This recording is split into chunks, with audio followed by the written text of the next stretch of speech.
இன்னைக்கு என்னாச்சுன்னா, காலையிலே தூங்கி எழுந்து வெளிய வந்து பார்த்தோனே பூச்செடியெல்லாம் அழகழகா பூ வச்சிருந்ததுங்க. அத பார்த்துட்டு என் மனசு சும்மா இருக்குமா, உடனே வீடியோ எடுக்கலான்னு சொல்லிட்டு ஃபோன தூக்கிட்டு ஓடி வந்துட்டேங்க.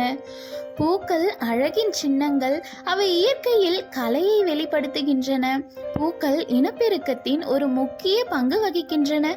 மேலும் அவை தாவர இனங்களுக்கு தேவையான மகரந்த சேர்க்கைக்கு உதவுகின்றன. பூக்கள் மனித கலாச்சாரத்தின் ஒரு பகுதியாகவும் பூக்களால் பல வகையான பயன்பாடுகளையும் கொண்டிருக்கின்றன. பூக்களை பற்றிய வரிகள். பூக்களின் புன்னகை அவை இயற்கையின் அழகை வெளிப்படுத்துகின்றன. மலர் ஒரு வார்த்தை பேசாமல் ஒரு பாடலை பாடுகிறது. பூக்கள் நம்மை சுற்றியுள்ள உலகத்தின் ஒரு அழகியையை கொண்டு வருகின்றன.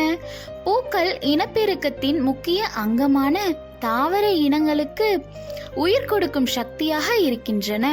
பூக்கள் மனிதர்களுக்கு அலங்காரம், வாசனை திரவியங்கள், உணவு மற்றும் மருந்துகள் போன்ற பல நோக்கங்களுக்காக பயன்படுத்தப்படுகின்றன. பூக்கள் ஒருவரின் உணர்வுகளை வெளிப்படுத்த பயன்படுத்தப்படுகின்றன. அவை அன்பின் வெளிப்படையாகவும் மகிழ்ச்சியின் சின்னமாகவும் இருக்கின்றன. பூக்கள் நம் வாழ்வில் ஒரு அழகியையும் மன அமைதியையும் சேர்க்கின்றன. காணொளியில் பார்த்து கொண்டிருக்கும் பூக்களே அழகுக்காக வளர்க்கப்படுகிறது. இந்த பூக்களை பார்க்கும் பொழுது மனதில் ஏதோ மகிழ்ச்சிகள் தோன்றுகின்றன. சிரிக்கும் மலரே, இதழ்கள் விரிக்கும் அழகே, அசையும் அமுதே, இசையாக மாறுகிறாய். காற்றோடு பேசினாலும் உன் வாசனை வீசினாலும் உன் புன்னகை மொழிகளின் பேரழகை உயர்ந்து விடுகிறது.